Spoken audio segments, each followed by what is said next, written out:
మేడ్చల్ జిల్లా నాగారం మైనార్టీ గురుకుల విద్యాలయంలో food poison అయి 33 మంది విద్యార్థినులు గట్కేసర్ ప్రభుత్వ హాస్పిటల్లో చేరారు. విషయం తెలుసుకున్న మాజీ ఎంపీపీ బీజేపీ కంటెస్టెంట్ అభ్యర్థి ఏనుగు సుదర్శన్ రెడ్డి గట్కేసర్ కేసర ప్రభుత్వ ఆసుపత్రిని వచ్చి విద్యార్థులను పరామర్శించారు. ప్రిన్సిపల్ స్వప్న అని ఎలా జరిగిందని విషయాన్ని అడిగి తెలుసుకున్నారు. అనంతరం విద్యార్థినులను కూడా అడిగి తెలుసుకున్నారు.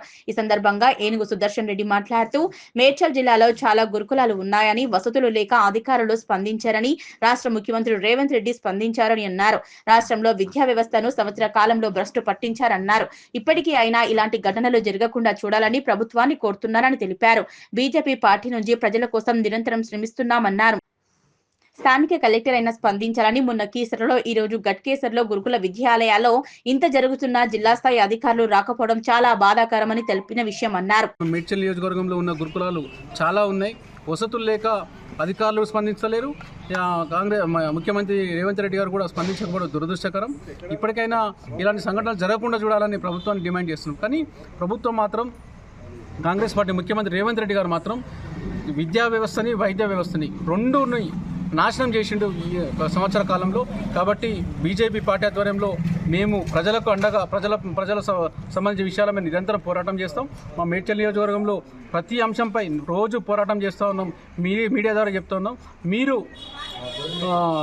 అంటే అధికారులు కూడా ఈరోజు చాలామంది అధికారులు, జిల్లా కలెక్టర్ గారు ఈరోజు ఏ సంఘటనలు కూడా రాకపోవడం దురదృష్టకరం. మేము చాలాసార్లు ఇప్పుడు మొన్న జరిగిన కీసర్లో జరిగిన సంఘటన అక్కడికి రాలేదు. జిల్లా కలెక్టర్ గారు కానీ, సెక్రటరీ గారు కానీ, అధికారులు కూడా కొంతమంది నాయకులకు, కాంగ్రెస్ పార్టీకి తొత్తులుగా పనిచేస్తూ ఉన్నారు.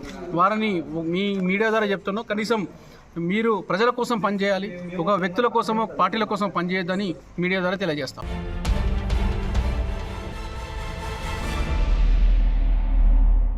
ఆటో డ్రైవర్లకు కాంగ్రెస్ ప్రభుత్వం ఇచ్చినటువంటి హామీలను నెరవేర్చాలని డిమాండ్ చేస్తూ ఆటో డ్రైవర్ల సమస్యలను పరిష్కరించాలని అసెంబ్లీ ముట్టడికి బయలుదేరుతున్న ఆటో డ్రైవర్లను నిజాంపేట పోలీసులు ముందస్తు అరెస్ట్ చేసి స్టేషన్ కు తరలించారు.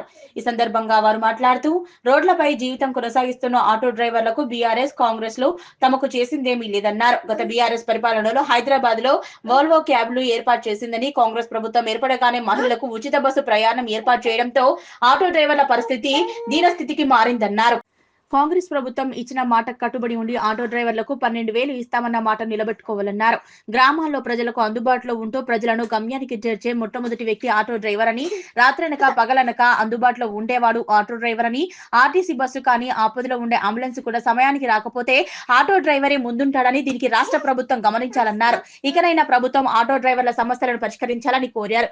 లేని పక్షంలో పెద్ద ఎత్తున ఆందోళన కార్యక్రమాలు నిర్వహిస్తామని హెచ్చరించారు. ఈ కార్యక్రమంలో ఆటో డ్రైవర్లు అబ్దుల్ పాషా, పోచయ్య, అబ్దుల్, తాడెం మల్లేశం, షాదుల్, చాంద్ పాషా, సాయి, అఫ్సర్, బాబు మియా, బత్తుల ఉదయ్ తదితరులు పాల్గొన్నారు. ఆటో డ్రైవర్లని అరెస్ట్ చేయమనేది ఇది సరైన పద్ధతి కాదు. ఈ రేవంత్ రెడ్డి గారి హయాంలో జరుగుతున్నది. ఈ 20 ఏళ్ళ ఈ ఆటో నడపడం మొత్తం ఇప్పుడు పోలీస్ స్టేషన్ రాలేదు. మేము ప్రాబ్లమ్స్ వచ్చినా ఇలాంటి పొద్దున తీసుకొచ్చి ఇలా పోలీస్ స్టేషన్లో పెట్టడము, ఈ అసెంబ్లీ ముట్టడం చెప్పి మనం పెట్టినారు. ఎట్టి పరిస్థితుల్లో ఏదో ఒక రోజు నాడు కంపల్సరీ మేము అసెంబ్లీ ముట్టడి చేయడం జరుగుతుంది. ఇది మాకు ఇంత మీరు బాధ పెట్టిస్తున్నందుకు, ఇంతకుముందు టీఆర్ఎస్ ప్రభుత్వంలో కూడా మాకంటూ సరైన న్యాయం జరగలేదు. ఈ ప్రభుత్వంలో కూడా అంతకు మించి ఇంకా నాశనంలో ఉన్నాం మేము. కాబట్టి ఇప్పటికైనా ఖబర్దార్ రేవంత్ రెడ్డి గారు, మీరు ఖబర్దార్ మేము 100% చెప్తున్నాం. మళ్ళీ ఒకసారి మేము అసెంబ్లీ ముట్టడి చేయడం జరుగుతుంది. ఇది మాత్రం ఫస్ట్గా చెప్తున్నాము. ఇది ఇలా అరెస్ట్ చేయడం అనేది పద్ధతి కాదు. హామీలు ఇచ్చారో మాకు సంవత్సరానికి 12,000 రూపాయలు అని చెప్పారు. అంతైనా 12,000 మేము ఒప్పుకుంటున్నాము. మీరు ఏదో ఒక ఆ మధ్య పెట్టారు, అందరిని పిలిచి మాట్లాడతామని చెప్పారు, పెట్టారు. మళ్ళీ పొన్నం ప్రభాకర్ సార్ కూడా చెప్పారు. అయినా కానీ మళ్ళీ దానికి ఏమి ఇచ్చాడో కూడా మళ్ళీ రిటర్న్ చెప్పలేదు. ఇప్పటికైనా మాపై దయ చూపించి మేము చేసుకుని ఈ కష్టానికి గమనించి మాకు అదేవిధంగా మీరు ఇచ్చే 12,000 రూపాయలు ఇస్తాను ఇవ్వగలరు. మీ హామీ నెరవేర్చుకోరు. ఒకటి, ఇంకొకటి మళ్ళీ అవుటర్ రింగ్ రోడ్ లోపలికి రావద్దని చెప్తున్నారు. అది ఎంతవరకు మీ స్వభావం మీకే తెలియాలి. ప్రతి ఒక్కరు ఎన్నో లక్షల మంది ఉన్నాము, బతుకుతున్నాము. హైదరాబాద్లోనే ఉన్నాము, ఇక్కడైనా ఉన్నాము, ఇక్కడైనాము. వాళ్ళైనా డ్రైవర్సే, మేమే డ్రైవర్సే. మేము రౌడీలే, మేము కాదు డ్రైవర్లము. పొద్దుంచి కష్టపడాలి. 12 గంటలు 100% అంబులెన్స్ తర్వాత మేమే.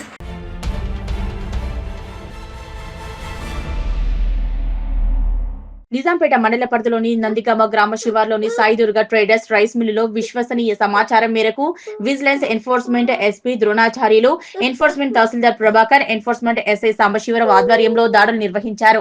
488 బస్తాలు 244 క్వింటాల రేషన్ బియ్యం స్వాధీనం చేసుకుని కేసు నమోదు చేశారు.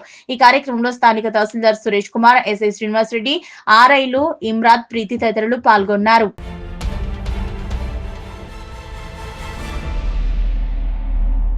ఎన్నికల సమయంలో కాంగ్రెస్ ప్రభుత్వం ఇచ్చిన హామీలలో భాగంగా ఆటో డ్రైవర్లకు 15,000 జీవన భృతి కల్పిస్తామని చెప్పి ఇప్పటికీ జీవన భృతి కల్పించలేదని, వెంటనే ఆటో కార్మికులకు సంబంధించిన జీవన భృతిని కల్పించాలని చినశంకరంపేటలో ఆటో డ్రైవర్ అసోసియేషన్ నాయకులు ఆవేదన వ్యక్తం చేశారు. తెలంగాణ రాష్ట్ర ఆటో జేఏసీ పిలుపు మేరకు నేడు అసెంబ్లీ ముట్టడి కార్యక్రమానికి వెళ్లకుండా చినశంకరంపేట మండలంలోని ఆటో డ్రైవర్లను స్థానిక ఎస్ఐ నారాయణ గౌడ్ ఆధ్వర్యంలో అరెస్ట్ చేసి పోలీస్ స్టేషన్ కు తరలించారు. పోలీస్ స్టేషన్ ఆవరణలో తమ నిరసన వ్యక్తం చేశారు. ప్రభుత్వానికి వ్యతిరేకంగా నినాదాలు చేస్తూ తమ నాణ్యమైన డిమాండ్లను వెంటనే నెరవేర్చాలని డిమాండ్ చేశారు. అనంతరం ఆటో యూనియన్ నాయకులు మాట్లాడుతూ తెలంగాణ రాష్ట్ర ప్రభుత్వం మహిళలకు ఉచిత బస్సు సౌకర్యం కల్పించడంలో ఆటోలకు సంబంధించిన ఫైనాన్స్లు చెల్లించలేక కుటుంబాలను పోషించుకోలేక ఆత్మహత్యల శరణ్యమనే పరిస్థితిలో జీవిస్తున్నామని, కొంతమంది ఆటో డ్రైవర్లు ఆత్మహత్య చేసుకున్న సంఘటనలు కూడా ఉన్నాయని అన్నారు. ఎన్నికల సమయంలో కాంగ్రెస్ పార్టీ ఇచ్చిన హామీలలో భాగంగా ఆటో డ్రైవర్లకు 15,000 జీవన భృతి కల్పిస్తామని చెప్పి నేటికి అది అమలు చేయకపోవడంతో తీవ్ర ఇబ్బందులకు గురవుతున్నామని, ప్రభుత్వం వెంటనే స్పందించి ఎన్నికల సమయంలో ఇచ్చిన మాట నిలబెట్టుకుని తాము చెల్లిస్తామని జీవన భృతి వెంటనే చెల్లించాలని డిమాండ్ చేశారు. అక్రమ అరెస్టులతో, ముందస్తు అరెస్టులతో తమ ఉద్యమాన్ని ఆపలేరని, ఆటో డ్రైవర్ల న్యాయమైన కోరికలను వెంటనే నెరవేర్చకపోతే ఉద్యమాన్ని మరింత ఉధృతం చేస్తామని హెచ్చరించారు. ఈ కార్యక్రమంలో నాగభూషణం, రవి, శ్రీనివాస్, లక్ష్మీనారాయణ, యాదగిరి, చంద్రం, కిష్టయ్య, మురళి, సురేష్, శ్రీనివాస్, గురుపాదం, రామగౌడ్, లక్ష్మీనారాయణ, శ్రీనివాస్ తదితరులు పాల్గొన్నారు. రాష్ట్ర ఆటో యూనియన్ తరఫున తెలంగాణ అసెంబ్లీ ముట్టడి కోసం ఆటో డ్రైవర్ల యొక్క యూనియన్ నుంచి, శంకరంపేట యూనియన్ నుంచి వెళ్తుండగా ముందస్తు అరెస్టుగా ఇక్కడ శంకరంపేట పోలీస్ వాళ్ళు మా చిన్న శంకరంపేట మండల్ ఆటో యూనియన్ వాళ్ళని అందరినీ కూడా అరెస్ట్ చేయడం జరిగింది. మేము ఈ ఉపాధి కరువై అనేకం తిప్పలు పడుతూ ఉన్నాం. అదేవిధంగా రాష్ట్ర గవర్నమెంటు మేనిఫెస్టోలో చెప్పిన ప్రకారం మహిళలకు ఉచిత ప్రయాణం, బస్ ప్రయాణం కొనసాగిస్తూ ఉంది. అదే టైంలో మనకు ఆటో డ్రైవర్లకు 15,000 రూపాయలు భృతి ఇస్తానని ఒక మేనిఫెస్టోలో పెట్టడం జరిగింది. కానీ మాకు ఇప్పటి వరకు ఎలాంటి ఆ యొక్క కార్యక్రమం ముందుకు సాగుతలేదు. కాబట్టి మేము ఆటో యూనియన్ తరపు నుండి అసెంబ్లీ ముట్టడికి వెళ్తుండగా శంకరంపేట పోలీస్ వాళ్ళు మమ్మల్ని అరెస్ట్ చేయడం జరిగింది.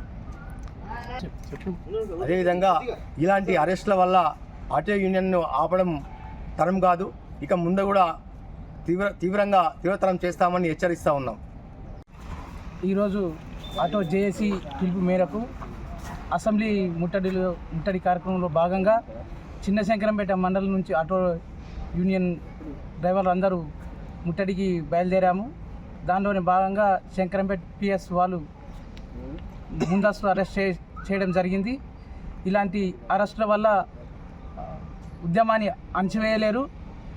మాకు కాంగ్రెస్ ప్రభుత్వం ఇస్తున్నటువంటి జీవన భృతి 15,000 ఏదైతే ఉందో అది ఖచ్చితంగా ఇచ్చే వరకు ఈ ఉద్యమాన్ని కొనసాగిస్తాము. అవసరమైతే ఇంకా ఉధృతం కూడా చేస్తామని చెప్పేసి మీడియాపూర్వకంగా తెలియజేసుకుంటాం. అయితే కాంగ్రెస్ ప్రభుత్వం ఏదైతే మేనిఫెస్టోలో చెప్పిన ప్రకారం ఉచిత బస్సు ప్రయాణం కొనసాగిస్తూ ఉందో అదే విధంగా ఆ ఆటో డ్రైవర్లకు 15,000 ఏదైతే ఇస్తానని చెప్పేసి అన్నదో ఆ ఉచిత బస్సు ప్రయాణం వల్ల ఆటో డ్రైవర్లకు ఆర్థిక ఇబ్బందులు, ఫైనాన్సులు కట్టలేకపోవడము, ఆ క్షోభాలు అనుభవిస్తూ ఆత్మహత్యలకు పాల్పడుతున్న సందర్భంలో ఈ 15,000 ఇస్తానని ప్రభుత్వం ఏదైతే ఒప్పుకున్నదో దాన్ని ఖచ్చితంగా అమలు చేయాల్సిందిగా కోరుచున్నాము. లేకపోతే ఈ ఉద్యమాన్ని ఇంకా ఉధృతం చేస్తామని చెప్పేసి తెలియజేయడం జరిగింది.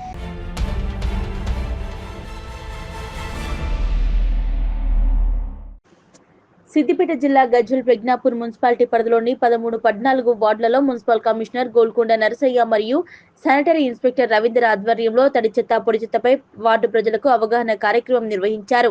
మున్సిపల్లోని ప్రతి వార్డులో ప్రజలకు తడి చెత్త, పొడి చెత్తపై అవగాహన కల్పించారు. అలాగే ప్లాస్టిక్ వల్ల కలిగే దుష్పరిణామాలను కళ్లకు కట్టినట్లు ప్రజలకు వివరించారు. ఈ సందర్భంగా మున్సిపల్ కమిషనర్ గోల్కొండ నరసయ్య మరియు 14వ వార్డు కౌన్సిలర్ అల్వాల్ బాలేష్ మరియు శానిటరీ ఇన్స్పెక్టర్ రవీందర్లు మాట్లాడుతూ పట్టణ ప్రజలు తడి చెత్త పొడి చెత్త వేరు చేసి మున్సిపల్ వాహనాలకు అందించాలని, ఇప్పటికే 20 ఎకరాల స్థలం చూపించడం జరిగిందని, అది ఇప్పటి వరకు ఆ స్థలంలో తడి చెత్త పొడి చెత్త నింపడం జరిగిందన్నారు. ఇంకా స్థలం కావాలంటే ప్రభుత్వం ఇవ్వదు కాబట్టి ప్రజలే తడి చెత్తలో పొడి చెత్తను ఒక బుట్టలో వేరు చేసి వేయాలని, అలాగే శానిటరీ ప్యాడ్స్, ఇంజెక్షన్స్ మరియు మెడికల్ ఎమర్జెన్సీకి సంబంధించిన వస్తువులను ఎర్రబుట్టలో వేయాలన్నారు. ఈ కార్యక్రమంలో ఆయా వార్డులలో కౌన్సిలర్లు మరియు ప్రజలు పాల్గొన్నారు. నర్సయ్య గారికి, అదేవిధంగా 14వ వార్డు కౌన్సిలర్ గారికి, వార్డు యొక్క ప్రజలకు, నాయకులకు పేరు పేరున స్వచ్ఛ నమస్కారం. నా పేరు ఉదయ్, ఈ ఫౌండేషన్ బసల్ ఫౌండేషన్ యొక్క ఫౌండర్ని. మన వార్డులో ఈ 14వ వార్డులో ఈ చెత్తపై అవగాహన కార్యక్రమం నిర్వహించడానికి చాలా సంతోషం. ఈ చెత్త అంటే ఏంటిది, ఈ చెత్తను ఎందుకు వేరు చేయాలి, ఎవరి కోసము, ఎవరికి ఉపయోగము, దానివల్ల మనకి ఏంటి అనేది చాలామంది గ్రహించి, కొంచెం మేము చెప్పే సూచనలు గ్రహించి దయచేసి పాటిస్తే దానికి ఏ విధంగా మనకు ఉపయోగాలు ఉంటాయో, భవిష్యత్తు రేపటి మన పిల్లల భవిష్యత్తు ఎట్లా ఉండాలి, మనకు వాళ్ళు ఎటువంటి ఆరోగ్యాన్ని అందించాలి, ఎటువంటి నీరుని అందించాలి, ఎటువంటి గాలిని అందించాలి, ఎటువంటి వాతావరణం అందించాలనేది ఒక 2 నిమిషాలు చెప్పడం జరుగుతుంది. తడి చెత్త అంటే మీరు అందరికీ తెలుసు, 14 వాళ్ళు చాలామంది బాగానే ఇస్తున్నారని చెప్పి రిపోర్టు మా దగ్గర ఉంది. కానీ కొద్దిగా ఎక్కడో అక్కడ కొద్దిగా వేరే చెత్తని వేరేసి బాధ్యత ఎవరిది? మున్సిపల్ కార్మికులదా, మా వాళ్ళది కదా, మీది. దయచేసి అది గ్రహించి మీరు మీ ఇంటి పక్క వాళ్ళకు, మీ ఇంటి వెనక వాళ్ళకు, ముందు వాళ్ళకు దయచేసి చెప్పండి. ఒక్క ఇంటి చెత్తను వేయడానికి మీకు ఎంత ఇబ్బంది అవుతుందో మాకు తెలుసు. ఎందుకంటే అన్ని మున్సిపాలిటీ తిరుగుతూనే ఉంటాం, దాదాపు నెల నుంచి తిరుగుతూనే ఉన్నాం టౌన్లో. మేము మీ ఇంటి దగ్గరకు వచ్చిన చెత్తను చేతి పెట్టి తీస్తున్నాం, అది ఇబ్బంది మీకు మాకు. అటువంటిది మా కార్మికులకు టౌన్లో ఉన్నటువంటి అన్ని ఇళ్ళు చెత్త కుప్ప ఒక దగ్గర వేసి ఏరడం అంటే ఎంతవరకు కరెక్ట్? అది కొంచెం గ్రహించి మీరు మీ పిల్లలకు, మీ ఇంటి పక్క వాళ్ళకు, మీరు చాలా విషయాలు ఫోన్లలో అక్కడ ఇక్కడ మాట్లాడుకుంటూ దయచేసి వాళ్ళకు కూడా చెప్పి చెత్తని వేరు చేసే బాధ్యత మనది. మన గడప లోపు చెత్త వేరు చేయడం జరగాలి. అది షాప్ అయినా ఇల్లైనా. చాలామంది షాప్లో ఉంటాయి, హోటల్ ఉంటాయి, డిఫరెంట్. 14 వార్డు ప్రజలు చాలా అవగాహన కలిగి ఉన్నారు. ఇది చాలా మెచ్చుకోదగ్గ విషయం. అందరికీ హృదయపూర్వక ధన్యవాదాలు తెలియజేస్తున్నాము. అయితే ఇంకొంచెం అవగాహన పెంపొందించుకోవడం కొరకు ఇక్కడ మళ్ళీ కార్యక్రమం ఏర్పాటు చేయడం జరిగింది. ఆల్రెడీ తడి అంటే ఏందో తెలుసు. గుడ్డిగా సింపుల్గా గుర్తుంచుకోవాలంటే ప్రకృతి సిద్ధంగా తయారైనవి చెట్ల నుంచి వచ్చినటువంటి ఆహార పదార్థాలన్నీ తడి చెత్త కిందకు వస్తాయి. పొడి చెత్త బ్లూ కలర్ ఉంది కదమ్మా, ఈ పొడి చెత్త ఏంటంటే మానవ కల్పితం వల్ల తయారు చేయబడినవి. ఇండస్ట్రీలల్లో ఈ పేపర్ కానీ, అట్ట కానీ, ప్లాస్టిక్ కానీ, రబ్బర్ కానీ, ఇవన్నీ ఏమవుతాయంటే మానవుల చేత తయారు చేయబడ్డాయి. ఇవన్నీ పొడి చెత్త. ఇంకొకటి ఎర్రబుట్ట ఉంది కదా, ఎర్ర కలర్ అంటేనే చాలు ఈజీగా అర్థమవుతుంది డేంజర్ అని. డేంజర్ అంటే ఏంది? ప్రమాదకరమైన ఏంటి? మనకి ఏవైనా హాని కలిగిస్తాయి, గుచ్చుకుంటాయి, రక్తం బయటకు వస్తుంది. సీజర్లు, బ్లేడ్లు, పగిలిపోయిన గాజులు, బ్యాంగిల్స్, తర్వాత ఈ శానిటరీ ప్యాడ్లు, తర్వాత డైపర్లు, ఇవన్నీ ఏమైతాయి అంటే హానికరమైన చెత్త. అవన్నీ ఏం చేయాలా? ఎర్ర బుట్టలో వేయాలి. ప్రతిరోజు ప్రతి ఇంట్లోంచి తడి పొడి వస్తుంది, కానీ హానికరమైనది చాలా తక్కువగా వస్తుంది, ఎప్పుడో వారంలో ఒకసారి అట్లా. అదంతా ఏం చేయాలంటే చిన్న కవర్లో కట్టేసి మన సిబ్బందికి ఇచ్చి హానికర చెత్త అని చెప్తూ ఇవ్వాలి. వాళ్ళు ఏం చేస్తారంటే మన బండిలో ఒక పక్కన వేరే చోట పెట్టేసుకుంటారు. దాని ట్రీట్మెంట్ విధానం వేరే విధంగా ఉంటుంది. ఇక తడి చెత్తను తీసుకెళ్ళిన తర్వాత ఇందాక ఉదయ్ గారు చెప్పినట్టుగా ఎరువు తయారు చేసి ఆ ఎరువును మనము మున్సిపల్ ద్వారా నాటినటువంటి డివైడర్ల మధ్యన చెట్లకి, నర్సరీలలో, పార్కులలో పెట్టిన చెట్లకి ఎరువుగా వేస్తున్నాం. కాబట్టి తడి చెత్త వెళ్ళిపోతుంది. పొడి చెత్తను ఏం చేస్తామంటే దానికి సెపరేట్ చేస్తాం. అందులో పాలిథిన్ ఉంది, పాలిథిన్ అంతా పాలిథిన్ ఇండస్ట్రీకి పోతుంది. అట్టా ఉంది, అట్ట ఇండస్ట్రీకి వెళ్ళిపోతుంది. ప్లాస్టిక్ ఉంది, ప్లాస్టిక్ ఇండస్ట్రీకి పోతుంది. ఐరన్ ఉంది, ఐరన్ కంపెనీకి వెళ్ళిపోతుంది. ఇవన్నీ అక్కడ ఏం చేస్తుంటే వాటిని శుద్ధి చేసి మళ్ళీ కరిగించి కొత్త వస్తువులు తయారు చేసి మళ్ళీ మనకే ప్రజలకి అందేయడం జరుగుతుంది. అప్పుడు బండ్ల మీద వస్తాయి చూడండి, చైర్లు, టబ్బులు, తట్టలు, గుట్టలు, కుర్చీలు, అవన్నీ ఎలా తయారైనాయంటే ఇలా మనం వ్యర్థాలను శుద్ధి చేసి రీసైక్లింగ్ సెంటర్ ద్వారా మళ్ళీ పునరుత్పత్తి చేసి తీసుకొచ్చిన వస్తువులు అవి.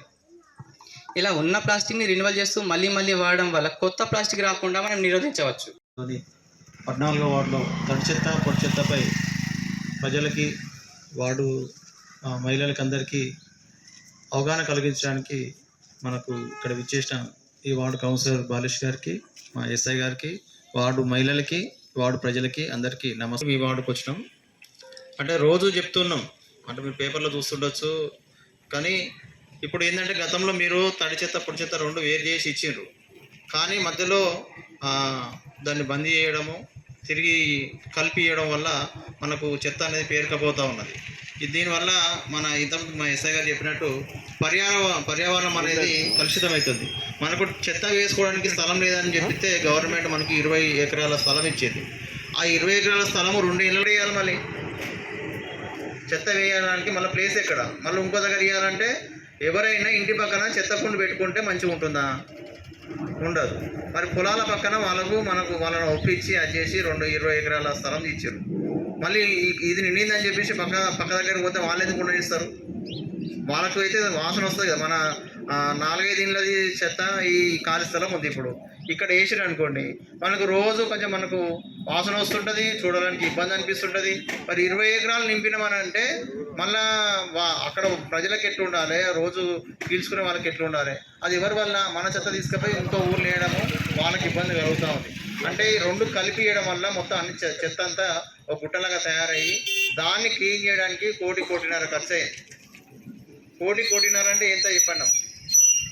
అంత డబ్బు ఖర్చు చేసి దాన్ని ఇప్పుడు మొత్తం క్లీన్ చేయించడం జరిగింది. అయినా కానీ మనకి ఇంకా ఒక చెత్త కలిపి ఇవ్వడం వల్ల ఇంకా మళ్ళీ రెండోసారి నిండుతుంది. అది తీసినాము, క్లియర్ అయిపోయింది. మళ్ళీ రెండోసారి మళ్ళీ నింపడం స్టార్ట్ చేసినాం. మళ్ళీ ఏమవుతుంది? మళ్ళీ సేమ్ గుట్ట.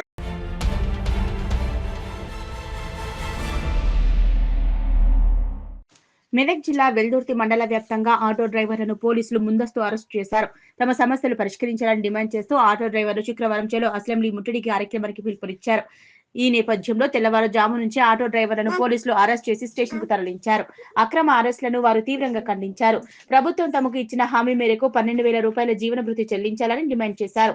మహాలక్ష్మి పథకం ద్వారా ఉచిత బస్సు సౌకర్యం కల్పించడంతో తాము వీధిన పడ్డామని ఆవేదన వ్యక్తం చేశారు.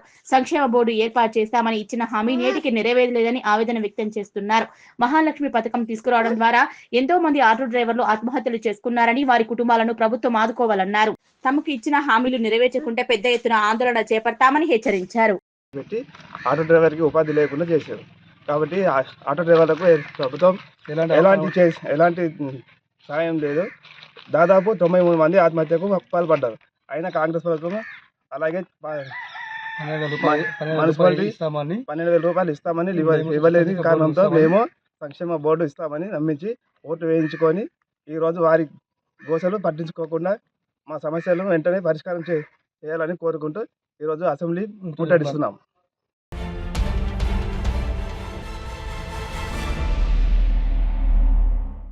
నూతన మెనూ ఎలా ఉంది? మెనూ ప్రకారం గురుకుల పాఠశాలలో వంటలు వండుతున్నారా?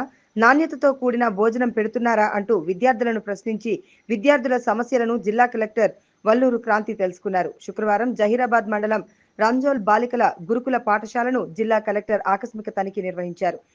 ఈ సందర్భంగా నూతన మెనూ అమలుపై ప్రశ్నలను విద్యార్థులను అడిగి సమాధానాలను రాబట్టారు. ఈ సందర్భంగా విద్యార్థులతో కలిసి భోజనం చేశారు.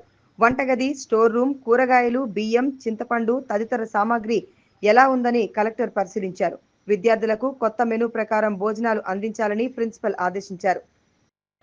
ఈ తనిఖీలో జహీరాబాద్ రెవెన్యూ డివిజన్ అధికారి రామ్రెడ్డి, మండల ప్రత్యేక అధికారి భిక్షపతి, ఎంపీడీఓ, తహసీల్దార్, ప్రిన్సిపల్ తదితరులు పాల్గొన్నారు.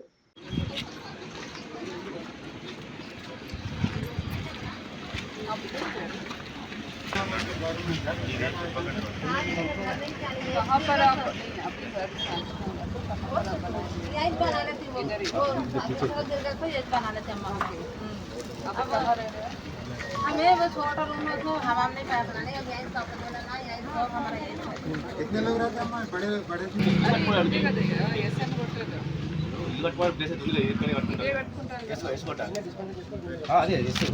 ఇప్పుడు ఇది ఇల్లు నెంబర్ ఇచ్చారా?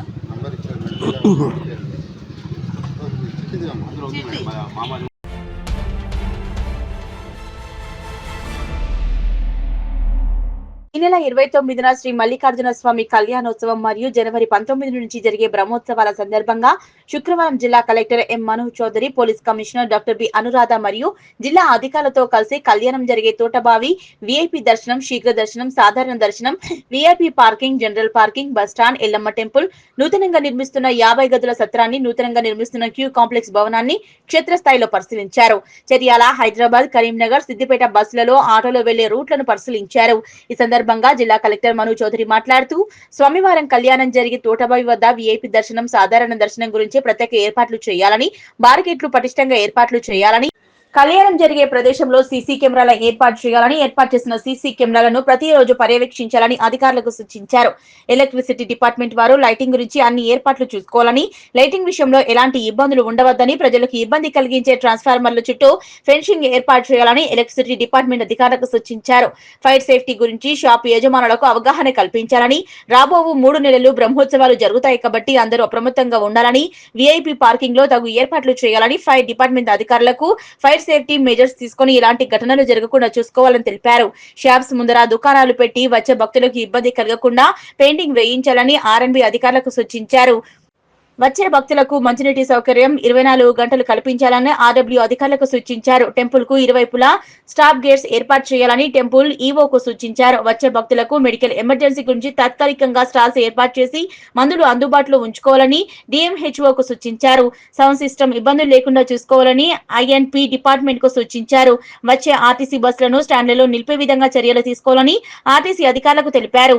Police commissioner doctor B Anuradha మాట్లాడుతూ ఈ నెల 29న శ్రీ మల్లికార్జున స్వామి కళ్యాణోత్సవానికి మరియు జనవరి 19 నుంచి జరిగే బ్రహ్మోత్సవాలకు ఎక్కడా ఎలాంటి అవాంఛనీయ ఘటనలు జరగకుండా పటిష్టమైన బందోబస్తు ఏర్పాట్లు చేస్తున్నట్లు తెలిపారు. కార్యక్రమంలో additional collector Abdul Hameed, DRO Nagarajamma, ఆలయ ఈవో బాలాజీ, ఆలయ ప్రధానార్చకులు మల్లికార్జున్, విద్యుత్ శాఖ ఎస్ఈ చంద్రమోహన్, జిల్లా వైద్యారోగ్య శాఖ అధికారి డాక్టర్ పల్వన్ కుమార్, జిల్లా పంచాయతీ అధికారి Devakidevi, excise superintendent Srinivasamurthy, Husnabad ACP Satish, DPRO Ravikumar, PREE Srinivas Reddy, INPR DE Bhupal Reddy, Cheryala CI Srinu, Kumaravelli SI Raju, RNB DE Venkatesh, RWS endowment, అగ్నిమాపక తదితర శాఖల అధికారులు పాల్గొన్నారు.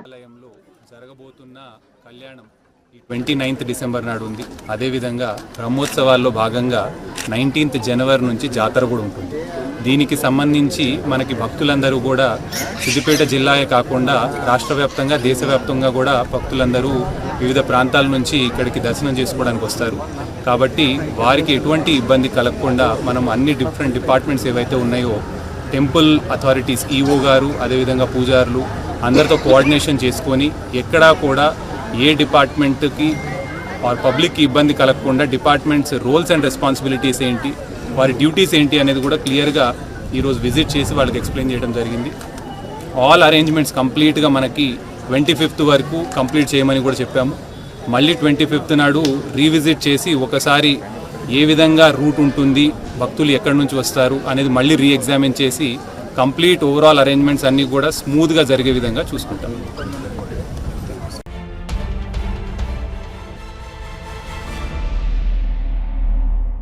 సంగారెడ్డి ఎమ్మెల్యే క్యాంపు కార్యాలయంలో బీఆర్ఎస్ నేత రావుల శ్రీధర్ రెడ్డి మీడియా సమావేశం నిర్వహించారు. ఈ సందర్భంగా రావుల శ్రీధర్ రెడ్డి మాట్లాడుతూ కేటీఆర్ ను ప్రభుత్వం ఉద్దేశపూర్వకంగానే అక్రమ కేసులు నమోదు చేసి నిందితుగా చూపాలని ప్రభుత్వం కుట్ర చేస్తోందన్నారు. ప్రజా జీవితంలో ఉన్న వారికి కేసులు ముఖ్యం కాదని, ప్రజలకు వాస్తవాలు తెలుసన్నది ముఖ్యం ఉద్దేశమన్నారు. ఈ ఫార్ములా ఈ రేసులో ఎలాంటి అవినీతి జరగలేదని ఎఫ్ఈఓ సంస్థ చెప్పిందని, 55 కోట్లు ఇచ్చినట్లు అప్పుడు ఈ ప్రభుత్వం వెనక్కిపోయిందని, సంస్థనే తమకు డబ్బులు ముట్టినాయని చెప్పిన తర్వాత కూడా అవినీతి ఎక్కడ జరిగిందన్నారు. ఫార్ములా ఈ రేసుపై అసెంబ్లీలో చర్చ పెట్టాలని డిమాండ్ చేస్తే ఎందుకు పెట్టడం లేదని, చేతనైతే చర్చ పెట్టాలన్నారు. రాష్ట్ర ప్రభుత్వ వైఫల్యాలను ఎండగట్టడంతో కేటీఆర్ పై కుట్ర సాధించి ఆయనపై అక్రమ కేసులు పెట్టాలని రేవంత్ సర్కార్ ప్రయత్నిస్తోందన్నారు. కాంగ్రెస్ విష ప్రచారాలను మానుకోవాలని, ప్రభుత్వంపై వ్యతిరేకత రావడంతో ప్రజలను డైవర్ట్ చేయాలని బీఆర్ఎస్ నేతలపై అక్రమ కేసులు పెడుతున్నారన్నారు. రాష్ట్ర మంత్రులే సిఐడి ఆఫీసర్లు, పోలీసులా ప్రవర్తిస్తున్నారని, ప్రభుత్వానికి అవగాహన లేకపోవడం వల్లే ఫార్ములా ఈ రేసుపై అక్రమ కేసులని, కేటీఆర్ ను నిందితునిగా చూపే తప్పుని వాడిగా చూపించేందుకు ఇలాంటి తప్పుడు కేసులు పెడుతున్నారన్నారు. ఈ మీడియా సమావేశంలో మాజీ సిడిసి చైర్మన్ కాసాల బుచ్చిరెడ్డి, జైపాల్ రెడ్డి, పట్టణ అధ్యక్షులు ఆర్ వెంకటేశ్వర్, కార్యదర్శి నర్సింహులు, డాక్టర్ శ్రీహరి, విజేందర్ రెడ్డి, మధుసూదన్ రెడ్డి, జీవి శ్రీనివాస్, మల్లాగౌడ్, ఎర్రోల చిన్న పరశురాం నాయక్ తదితరులు పాల్గొన్నారు. వాళ్ళ ప్రభుత్వం ఏర్పడిన మొదటి రోజు నుంచి కూడా బీఆర్ఎస్ పార్టీ పట్ల, నాయకుల పట్ల, సోషల్ మీడియా కార్యకర్తల పట్ల కక్షపూరితంగా వ్యవహరించడము, కేసులు పెట్టడము, జైళ్లకు పంపించడము, ఈ కార్యక్రమాలు ప్రతినిత్యం అయిపోయినాయి. మీరందరూ చూస్తూ ఉన్నారు. గత సంవత్సరం నుంచి మాట్లాడుతున్నట్టు ప్రతిరోజు ముఖ్యమంత్రి నుంచి మొదలుపెట్టి ఎమ్మెల్యేల వరకు కూడా కేసీఆర్ గారి మీద కేసులు పెడతాం, కేటీఆర్ గారిని జైలు పంపిస్తాం, హరీష్ రావు గారు ఏదో తప్పు చేసినారు, ఈ రకంగా ప్రతిరోజు బీఆర్ఎస్ పార్టీ ముఖ్యుల మీద ఉద్దేశపూర్వకమైనటువంటి నిందాపూర్వకమైనటువంటి దాడి చేస్తూ ఉన్నారు. చాలా రోజులు చెప్తున్నారు కేటీఆర్ని జైలు వేస్తాము, ఫార్ములా ఈ రేస్లో తప్పు చేశారు, ఇంకేదో చేశారని చెప్పేసి. ప్రభుత్వం వాళ్ళ దగ్గర ఉంది, పోలీస్ వాళ్ళ దగ్గర ఉంది, ఇష్టారీతన కేసులు పెట్టుకోవచ్చు. కానీ ఇవాళ ప్రజా జీవితంలో ఉన్న వాళ్లకు కేసులు కాదు ముఖ్యం. కేసులు వాళ్ళు సాంకేతికంగా ఏమైనా పెట్టుకోవచ్చు.